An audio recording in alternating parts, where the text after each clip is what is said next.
Hey, shalom, shalom, shalom lakam, which is peace unto you all. Ha'e rab tawab la atham za'ach yakam yawam on Chagadol Charlotte, which is good evening.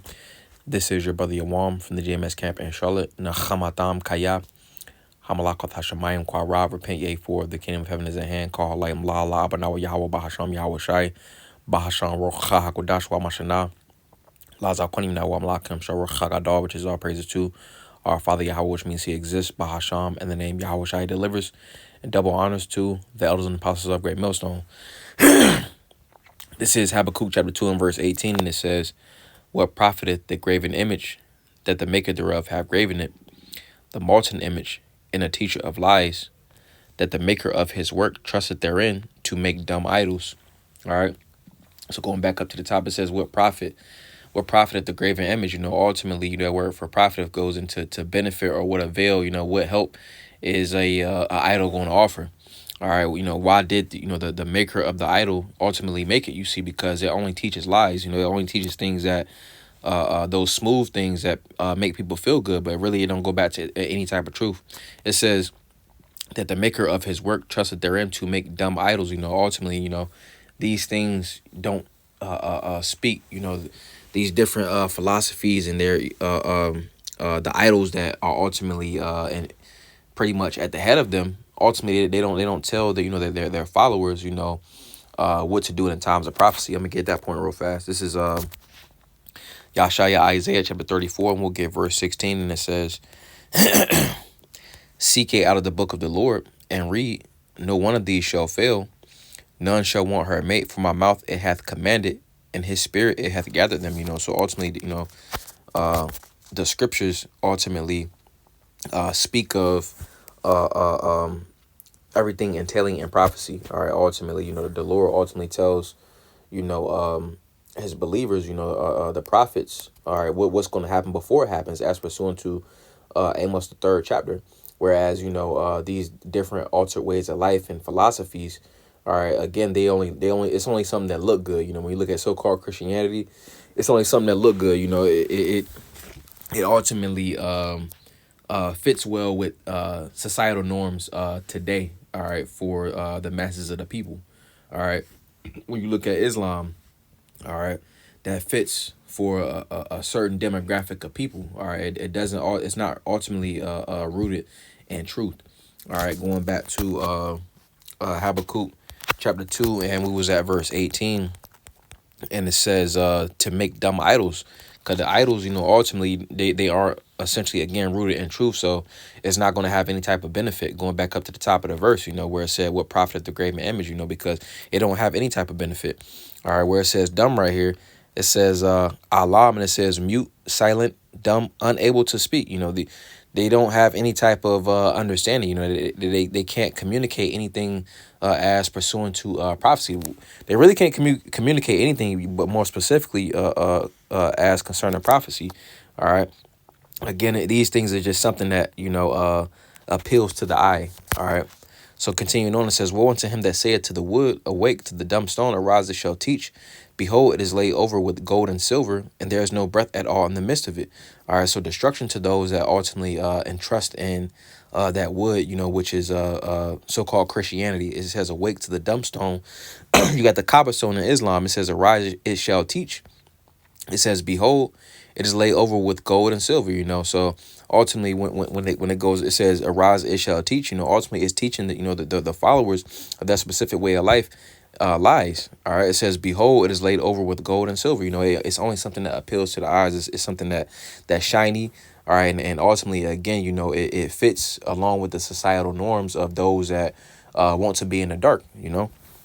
It says, "And there is no breath at all in the midst of it." Ultimately, it's no understanding in these different ways of life. All right, that's why we got Isaiah 34:16. It says, "Seek ye out of the book of the Lord and read. No one of these shall fail." Because every prophecy is essentially going to occur. All right, and before they occur, the Lord essentially warns the believers. All right, so nevertheless, continuing on, we'll get Isaiah chapter we'll get Isaiah 44. All right, and we'll start at verse 9, and it says, the folly of idolatry. All right, folly goes into foolishness. All right, it says, It says, they that make a graven image are all of them vanity, and their delectable things shall not profit. It says, and they are their own witnesses. They see not nor know, that they may be ashamed. Who hath formed a power or a molten image, a molten a graven image that is profitable for nothing. These things ultimately are not going to have any type of benefit.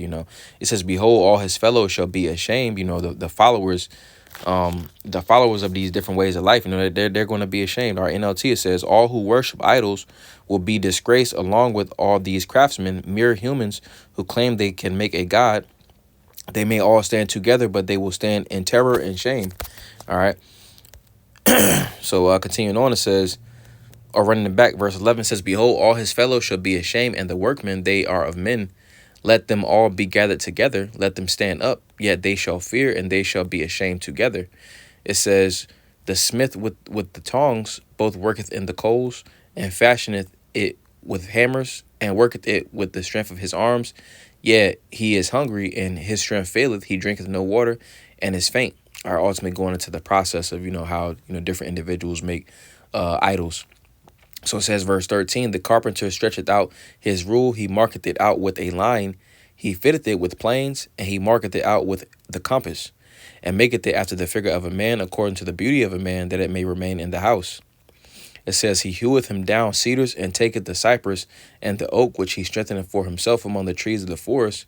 He planteth an ash, and the rain doeth nourish it.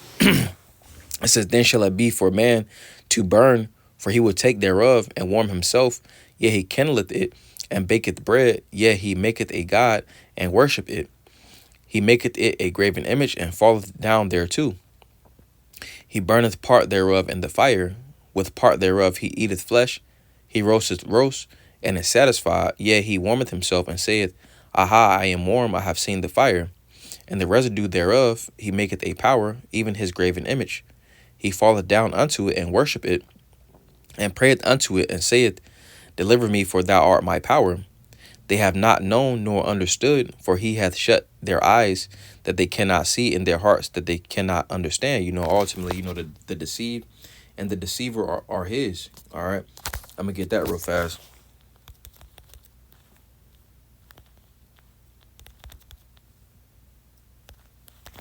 This is Job, Ayawab 12, verse 16. It says, with him is strength and wisdom.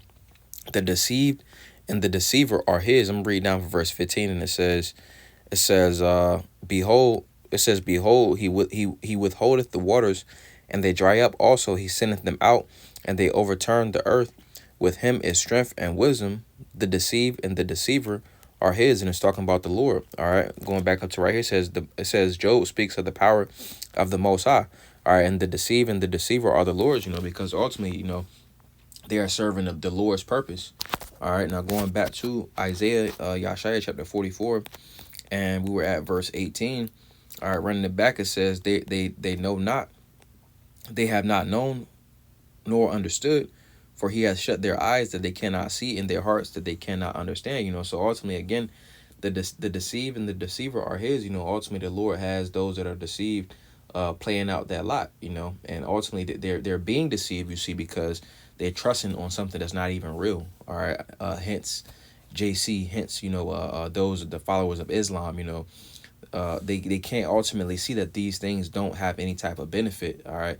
They just ultimately are the Lord ultimately has them, has that veil over their eyes, to where, they're choosing the things that don't have no type of benefit. All right, verse 19, it says, and none considereth in his heart, and in the mind, it says, neither is there knowledge nor understanding to say, I have burned part of it in the fire, yet also I have baked bread upon the coals thereof. I have roasted flesh and eaten it. And shall I make the residue thereof an abomination? Shall I fall down to the stock of a tree? They're not really considering that. I'm gonna read this in the NLT, and it says the person who made the idol never stops to reflect why it's just a block of wood. I burned half of it for heat and used it to bake my bread and roast my meat. How can the rest of it be a power? Should I bow down to worship a piece of wood? Again, all these different off doctrines and ways of life. All right. So going back, it says in which a A good example of that, of course, is so-called Christianity, Islam, but then also things like Buddhism. They have they have those little wooden statues, some philosophies and in Moab's land, they have those little statues and stuff like that. But ultimately, they don't, those that follow those ways of life, they don't really sit and reflect and say, hey, this is made of something. This is man made, pretty much. This is something that was made up. This isn't coming from you know the scriptures. They ultimately don't consider that, hey, this isn't reality. All right, they don't consider that it's a deception that's in their, in their what they're relying on. All right, verse 20 says, "He feedeth on ashes; a deceived heart hath turned him aside, that he cannot deliver his soul, nor say, Is there not a lie in my right hand?" So they're that deceived that they can't understand that what they're relying on, because your right hand ultimately is the hand that ultimately generally people are right-handed. So if it's in the right hand, that mean that's the right hand man. That's what you rely on. So the those that are deceived, ultimately what's in their right hand, what they rely on is really a lie. It's a deception. You have jakes, that are so-called heavily into the scriptures, you see, but in their houses, or they have a picture of a pale face, blue-eyed devil on the wall, with blonde hair, when it clearly says in Revelation, the first chapter, the detailed description of the Lord Yahweh Shai. All right, but ultimately, they don't really consider, hey, this is something that's made up. They don't consider that, hey, they're relying on something that's a lie. All right, so I got a few more, and that'll be it. This is First Samuel, First Shamwa Allah. All right, chapter 1, or excuse me, chapter 5, and we'll get verse 1. And it says, "And the Philistines took the ark of the Most High and brought it from Ebenezer unto Ashdod. When the Philistines took the ark of the Most High, they brought it into the house of Dagon and set it by Dagon," in which Dagon, it was an idol. All right, and it will be pronounced Dagwan. All right, and it says, "A Philistine deity of fertility, represented with the face and hands of a man and the tail of a fish." All right, in which this is a picture of it right here. All right, and he's known for the little cap right here, and that's why the popes, they actually because they'll remix and recycle different idols. That's pretty much what this is symbolic of, the little hat that the popes be wearing. It's supposed to symbolize the idol Dagon. All right, but going back, it says let me see, I'll read some of this. It says, diminutive, little fish, then used lovingly, dear and honored fish. It says, worshipped at Ashdod. It says, an idol of the Philistines, with the head and hands of a man and the rest of the body that of a fish. It says, very similar was the form of Durseto, worshipped at Ashkelon, also in the form of a fish. It says, as to the worship of fishes in these countries. So that went into some type of, again, all philosophy. But reading this right here, it says, when the Philistines took the ark of the Most High, they brought it into the house of Dagon and set it by Dagon. And when they of Ashdod arose early on the morrow, behold, Dagon was fallen upon his face to the earth before the ark of the Lord. And they took Dagon and set him in his place again. And when they arose early on the morrow morning, behold, Dagon was fallen upon his face to the ground before the ark of the Lord. And the head of Dagon and both palms of his hands were cut off upon the threshold. Only the stump of Dagon was left to him. All right. And which, that's spiritual, it's symbolic, you see, because it says, I'm going to read it again. And when they arose early on the morrow morning, behold, Dagon was fallen upon his face to the ground before the ark of the Lord, pretty much in a position of obedience. It says, in the head of Dagon, both the palms of his hands were cut off upon the threshold. Only the stump of Dagon was left to him. So he ain't have no hands, and what your hand represent is your power. So Dagon ain't got no power, all right? And pretty much he's showing obedience unto the Lord, Yahweh Bahasham, Yahweh Shai. All right, which The Lord always does that. He makes a open shoe of, how powerless these idols is. All right. And which this is a clear example as to, how a idol doesn't have any type of power. Let's get this in the NLT. All right. And it says, but the next morning, the same thing happened. Dagon had fallen face down before the ark of the Lord again. This time his head and his hands had broken off and were lying in the doorway. Only the trunk of his body was left intact. All right. He going into, again, no type of power. CSB. It says, but when they got up early the next morning, there was Dagon fallen with his face to the ground before the ark of the Lord. This time, Dagon's head and both of his hands were broken off, lying on the threshold. Only Dagon's torso remained. All right. So pretty much, again, they're worthless. They're good for nothing. And essentially, everything bows to the Lord, Yahweh Bahasham, Yahweh Shai.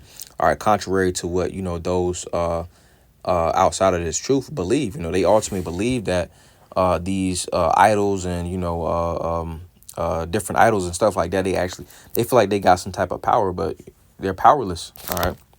It's the Lord, that essentially pushes forth everything that happens everywhere. The Lord is in complete control. All right. Deuteronomy 32 and 39, Isaiah 45 and 17, So continuing on, it says, therefore, neither the priests of Dagon nor any that come into Dagon's house tread on the threshold of Dagon and Ashdod unto this day. All right, let's get this in the NLT. It says, it says, that is why to this day neither the priests of Dagon nor anyone who enters the temple of Dagon and Ashdod will step on its threshold. All right, CSB says, that is why still today the priests of Dagon and everyone who enters the temple of Dagon and Ashdod do not step on Dagon's threshold. All right. Again, the Lord, pretty much made an open show of how powerless, this idol was. So let's get one more and that'll be it. This is Tahoyam Psalm chapter 97, and we'll give verse 7, and it says, confounded be all they that serve graven images, that boast themselves of idols, worship him all ye gods. All right, and we got an example of that in 1 Samuel the 5th chapter. Reading it again, it says, confounded be all they that serve graven images. All right, those right now, all right, that entrust in JC, they don't have any type of answers as to what's going on according to prophecy. They still are into these different ways of life, you see, but they don't have any type of answers. They're confused, they're confounded. It says that boast themselves of idols, worship him all ye powers. And to worship, to show obedience, one would have to bow down. All right, and ultimately we got that example of that idol, bowing down unto the Lord, Yahweh Bahasham, Yahweh Shai, all right, which we got in 1 Samuel, the 5th chapter, So just wanted to go into that, you see, because, these idols are worthless, all right. Going back to, the precept that we got initially, what profiteth the graven image, all right, roughly paraphrasing, which in Hebrew that would be that would be ma hawa ayal pasal ma hawa ayah, ma hawa ayal pasal, which is what profiteth the graven image. And ultimately the graven image, it don't have any type of profit, it don't have any type of avail, all right, it doesn't have any type of benefits, all right, it don't have anything that it's gonna do. It's just gonna sit there in the corner and be powerless, So Adonai Tazaza Banaya Palos, with us a beautiful edification to the spirit. Wa Adonai Tazaza Atam Yash Lailata Wablu as well. You have a good night. Wa Shalom Lakam, which is peace into all. Shalom, shalom.